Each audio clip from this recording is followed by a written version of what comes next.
नमस्कार साथियों, स्वागत है आप सभी का आपकी अपनी पाठशाला पर। मैं हूं अंकित अवस्थी। आप हैं मेरे सामने एक ऐसे विषय पर चर्चा करने के लिए जिस पर निश्चित ही जो लोग काबिल हैं या जिनके हाथ में कुछ करने लायक स्थिति है उनकी नजर हो तो बेहतर है। यूक्रेन में भारतीय छात्रों को नफरत झेलनी पड़ रही है। ये खबर कहां से आती है, क्या है, इसके कारण बताएंगे। यूक्रेन की कहानी जितना आप जानते हैं उसको भी थोड़ा अपडेट करके बताएंगे, लेकिन यह भी बताएंगे कि भारतीय छात्र जिन्हें निकालने के लिए ऑपरेशन गंगा चलाया गया था, वो ऑपरेशन गंगा पूरा तो हो गया, लेकिन ऐसी क्या मजबूरियां हुई कि भारत से वो विद्यार्थी वापस लौटकर यूक्रेन में उस युद्धग्रस्त क्षेत्र में जाकर जाने को मजबूर हुए।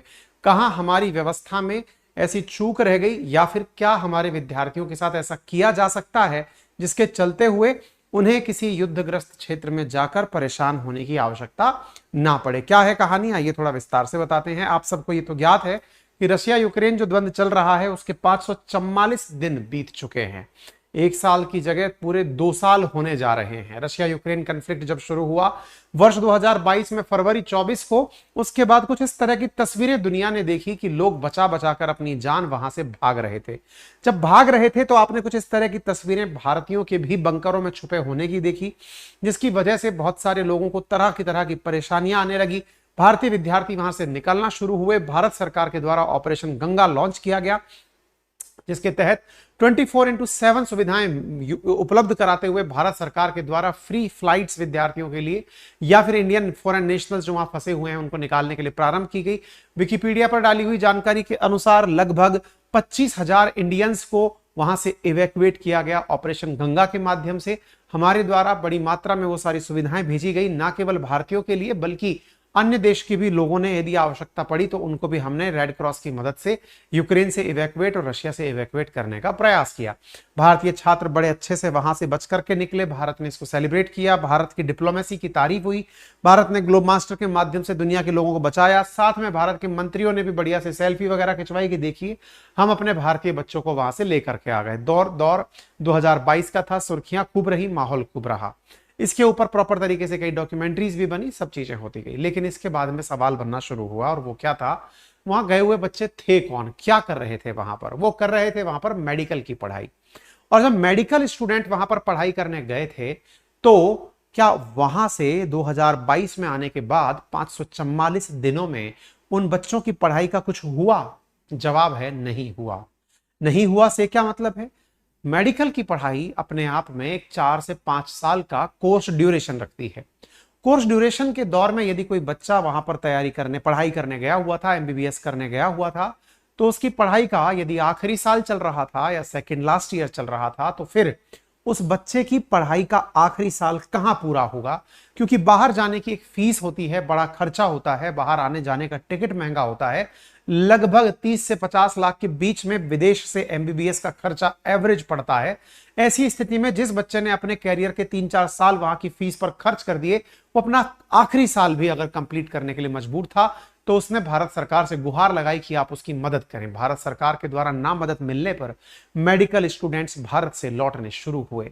अब यहां पर पहुंचे हुए मेडिकल स्टूडेंट्स जो यूक्रेन वापस पहुंच गए अपनी युद्धग्रस्त देश के अंदर पढ़ाई पूरी करने, उन्हें इन सुर्खियों के माध्यम से आप देख सकते हैं किस प्रकार की लोगों के बीच में नफरत सहन करनी पड़ रही है। सुर्खी है, go back, Indian students face anger in Ukraine as war drags on, leave our country, Indian students living in constant fear in Ukraine amid hostility. जानकारी यह है कि जो भारतीय वहां पर गए हैं उन्हें भारत की नीतियों के कारण, क्योंकि यूक्रेनियंस का मानना यह है कि रशिया यूक्रेन कन्फ्लिक्ट के अंदर भारत के द्वारा किसी भी प्रकार से यूक्रेनियन का पक्ष नहीं लिया गया। भारत ने इस दौर में यूक्रेन के लाख विरोध के बावजूद भी रूस से तेल लेना जारी रखा, जिसके चलते हुए रूस की आर्थिक स्थिति मजबूत रही। इवन हाल ही के प्राप्त आंकड़ों में तो रूस की इकोनॉमी ग्रो भी करना शुरू हो चुकी है। ऐसी स्थिति में जहां एक और यूक्रेन पूरी तरह तबाह हो गया, भारत और चीन के द्वारा लिए गए तेल के कारण रशिया की इकोनॉमी ग्रो करने लगी है, और ऐसी स्थिति में उसका प्रभाव यूक्रेनियंस को चुकाना पड़ रहा है। परिणाम यह निकल कर आया कि यूक्रेनियंस ने भारतीयों पर अपने नफरत के गुबार फोड़ने शुरू कर दिए।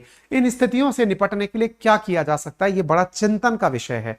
भारतीय छात्र वहां गए क्यों, अगर गए तो फिर भारत उनकी हिफाजत के लिए क्या कर सकता है, और अगर गए और उनको कुछ हुआ तो फिर इसका अगला परिणाम क्या होगा। ये बहुत सारे प्रश्न हैं जो इस सेशन के दौरान आपके मन में आते रहेंगे, ठीक है ना। लोगों का मानना है वहां पर कि इंडिया सपोर्ट करता है रशिया को इस कन्फ्लिक्ट के अंदर। आपको याद होगा आज से 6 महीने पहले भी हमने एक सेशन किया था कि यूक्रेन ने अमेरिका से भारत पर प्रतिबंध लगाने की मांग की थी और यह कहा था कि ये लोग भारत वाले ही हैं जो कि एक तरह से हमारे लिए उन्हें पैसा दे रहे हैं, इनको तेल की जरूरत है और इस तेल की वजह से हम लोगों के साथ दिक्कतें आ रही हैं। भारत को रशिया का बहुत ज्यादा समर्थन तेल के दामों में भी मिला, भारत को बड़ी मात्रा में रूसी तेल प्राप्त हुआ। भारत को अपनी तरफ करने का हालांकि वेस्टर्न वर्ल्ड ने काफी प्रयास किया, नाटो देशों में शामिल करने का प्रयास किया, लेकिन भारत ने किसी भी प्रकार से किसी की नहीं सुनी। और तो और यूक्रेनियंस का तो यहां तक कहने को मिला, यूक्रेन के फॉरेन मिनिस्टर ने दिमित्री कुलेबा ने यह तक कहा कि इंडिया वाले यूक्रेनियंस के ब्लड से रशिया का तेल परचेज कर रहे हैं। ऐसा क्यों? क्योंकि रशिया का तेल परचेज करके भारत रशिया को पैसे देता है और उस रशिया पैसे से अपने यहां पर हथियार बनाता है और उन हथियारों से यूक्रेनियंस की हत्या करता है। ऐसा उन्होंने हमारे ऊपर आरोप लगाया। कहने का मतलब यह है कि यूक्रेन इस पूरी घटना में भारत को एक बड़ा कारण मानता है।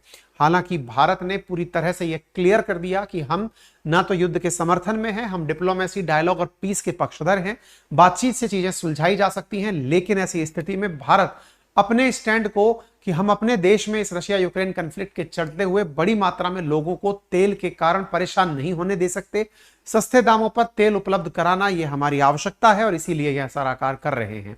इसके चलते बाद में रही सही कसर इन खबरों ने पूरी कर दी, जब भारत के द्वारा ब्रह्मोस मिसाइल भी रूस को देने की खबरें मीडिया में चलने लगी। इतना ही नहीं, रूस ने हालांकि रूस से दोस्ती की कीमत भी भारत के द्वारा चुकाई गई, जब अमेरिका के द्वारा केवल इस आधार पर कि भारत रूस की मदद कर रहा है, इस आधार पर हमारे हीरे व्यापारियों के अकाउंट्स भी फ्रीज किए गए। कहने का मतलब यह हुआ कि भारत का रशिया के प्रति जो लगाव है, भारत का चूंकि लगाव होने का बड़ा कारण है हमारी ऐतिहासिक विरासत है।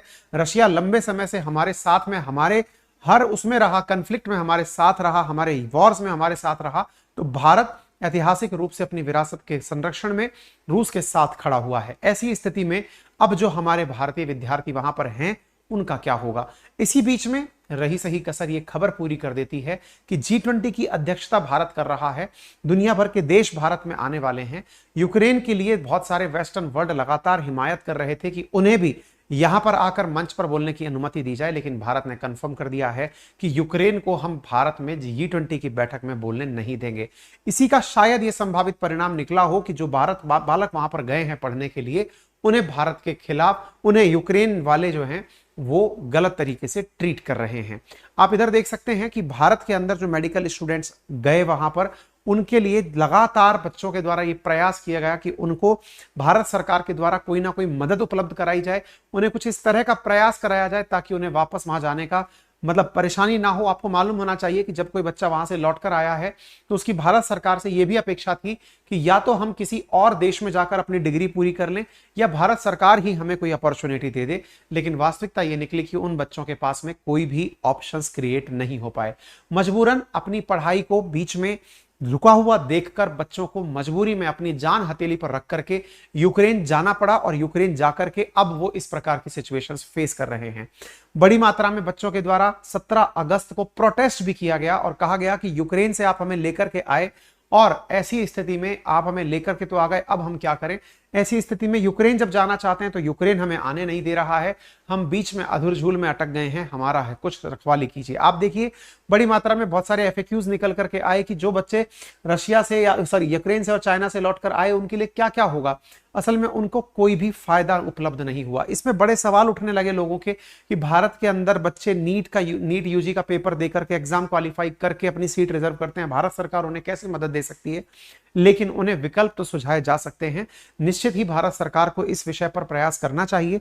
यूक्रेन के अगर स्टूडेंट्स यूक्रेन में परेशान हैं, यूक्रेन के बच्चों की अगर डिग्रियां अटकी हैं, सरकारी प्रयास से सारी चीजें जब पहले भी संभव हुई हैं तो संभवतः आगे भी हो सकता है कि भारत रूस से बात करके यूक्रेन में जो पढ़ रहे बच्चे थे उन्हें रूस में पढ़ने के लिए भेज दे, उनकी डिग्री बची हुई वहां की पूरी कराए और उनकी डिग्री को मान्यता दिलाए। अदरवाइज बच्चों के कैरियर का बड़ा खिलवाड़ हो जाएगा। आपकी इस विषय पर क्या राय है, जरूर हमें कमेंट बॉक्स में बताएं। क्या यूक्रेन से जो हमारे बच्चे लौटे थे उन्हें भारत के अंदर अकोमोडेट किया जाना चाहिए, या भारत सरकार बात करके, क्योंकि एक तरह से जो सोवियत रूस के साथी देश हुआ करते थे उनमें लगभग एक जैसा एकेडमिक्स कैरिकुलम फॉलो होता था। यूक्रेन में हालांकि यूरोप से बहुत ज्यादा नजदीकी है, इसके कारण नजदीकी के कारण ही यूक्रेन की पढ़ाई थोड़ी यूरोपियन स्टाइल की पढ़ाई कंसीडर की जाती थी। लेकिन यदि बच्चों को उनकी डिग्री पूरी कराने में सरकार कोई मदद कर पाए तो जरूर इस विषय पर कार्य किया जाना चाहिए।